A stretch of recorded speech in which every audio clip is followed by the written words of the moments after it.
Hi friends, welcome to மண்வாசம் channel. இன்றைக்கி பார்த்தீங்கன்னா நம்ம முட்டை பச்சி தான் செய்ய போகிறோம். அதுக்கு நான் முன்னாடியே ஒரு 5 முட்டையை அவிச்சு வச்சுருக்கேங்க. இதை 2ஆக கட் பண்ணி எடுத்துக்கலாம். இப்போ வாங்க அதுக்கு தேவையான மசாலா ரெடி பண்ணிக்கலாங்க. இப்போ நான் 5 முட்டை செய்கிறதுனால அதுக்கு தகுந்த மசாலா நான் ரெடி பண்ணுறேங்க.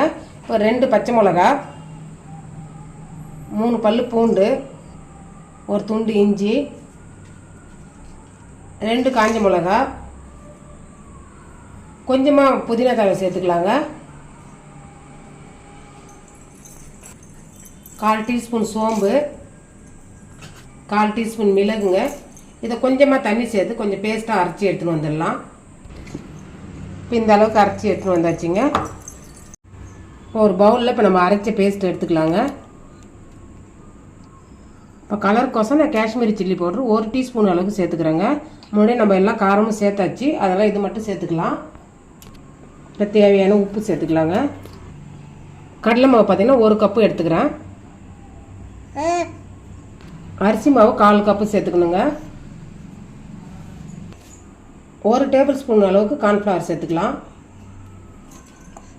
இது குக்கிங் சோடாங்க, ஒரு 1/4 டீஸ்பூன் அளவுக்கு சேர்த்துக்கலாம். இவ்வளோதாங்க, மாவு ரெடி ஆகிடுது. இப்போ இதை கலந்து விட்டுட்டு கொஞ்சமாக தண்ணி சேர்த்து நம்ம பஜ்ஜி மாவு பதத்துக்கு நம்ம குழச்சிக்க வேண்டியதாங்க. கொஞ்சம் கொஞ்சமாக தண்ணி சேருங்க. இது முட்டை பஜ்ஜிக்கு மட்டும் இல்லைங்க, இது எல்லா பஜ்ஜிக்கும் இதே மெத்தடில் நீங்கள் மாவு கலந்துட்டிங்கன்னா இதிலே வாழைக்காய் பஜ்ஜி, வெங்காய பஜ்ஜி எல்லாமே இந்த மாவு ஒரே இதுதான். நான் ரெடிமேட் பஜ்ஜி மாவுலாம் வாங்க மாட்டேங்க. இது மாதிரி தான் நான் வீட்டிலே இருக்கிறத வச்சு மசாலா ரெடி பண்ணி நான் சேர்த்துக்குவேன்.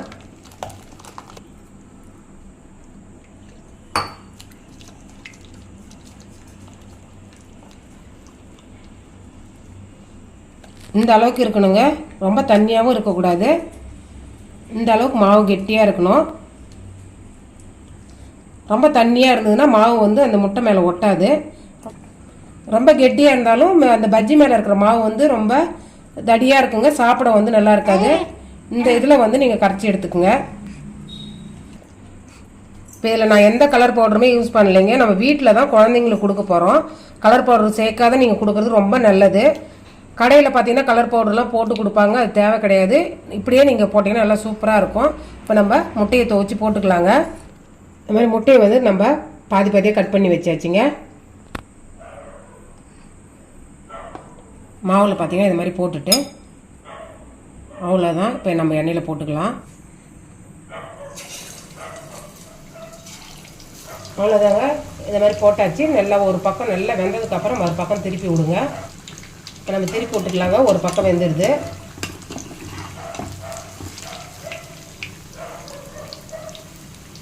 நீங்கள் சப்போஸ் உங்களுக்கு கலர் வேணும்னா லைட்டாக நீங்கள் மஞ்சள் பொடி சேர்த்துக்கினீங்கன்னா கொஞ்சம் கலராக வரும். இதுவே கலராகவே இருக்குது பாருங்கள். அவ்வளோதாங்க, நேரம் மாறினது நம்ம எடுத்துடலாம்.